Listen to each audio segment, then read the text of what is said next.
السلام عليكم حباباتي، مرحبا بكم في قناتي. اليوم جبت لكم جناحات تاع الدجاج مقليات، يعني في الزيت. راني هنا قطعت الجناحات تاعي، درت لهم شويه ثوم، شويه لاموطارد كما راكم تشوفوا. قطعتهم كاع، يعني الجنحه قطعتها على زوج كما راكم تشوفوا. نرمدهم كاع في لاموطارد والثوم، ونزيد لهم شويه فلفل اسود كما راكم تشوفوا. نزيدوا لها شويه تاع العكري، ونزيدوا شويه تاع الملح،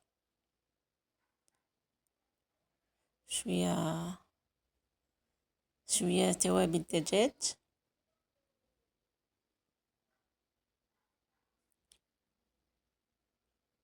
مع الملح كما راكم تشوفوا.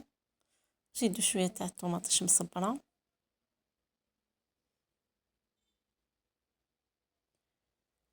ونخلطوهم كاع كما راكم تشوفوا، باش يجونا كاع على في لون واحد، يجوا كاع في لون واحد، يتخلطوا يتشربوا كاع في التوابل. خلطوهم مليح. انا هنايا بيد وحده، درنا لهم توابل. دوك نزيدوا لهم حبه بيضه، ونزيدوا لهم خلطوهم كما راكم تشوفوا. نخلطوا البيضه، بعد نزيدوا لافارين، الدقيق، خلطوا مليح البيض، نزيدوا الفرينه، بعد نخلطوهم كاع فيها هذيك الفرينه، نخلطوهم كاع باش يعني يجونا مقرمشين كي نقلوهم ومحمرين. نرمدوهم كاع في الفرينه. انا بيد وحده كما راكم تشوفوا. هاي ليك الصلصه تاعنا ولات يعني قعدت شويه، ارتاحت، شربت كاع. بعد دوكا نقلوهم،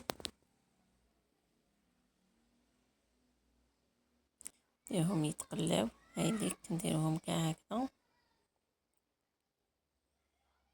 يرتاحوا. من بعد شوفوا كيفاش نقلوهم. هاي ليك نرموهم وحده وحده في الزيت يتقلاو، يخرجوا يعني محمرين. عمليك من داخل يعني بزاف مقرمشين، بزاف داخل طريين. عمليك طبق تاعنا تاع الدجاج، أجنحة الدجاج المحمرين في الزيت في المقلة. ضركم عليا إلى نقولكم إلى اللقاء حبيباتي. ما تنسونيش بالجيم كومنتير، وابوني لي مازال ما ابونتش معانا. وهذا مكان وبصحتكم. همني كيفاش خرجوا مقرمشين. والى اللقاء.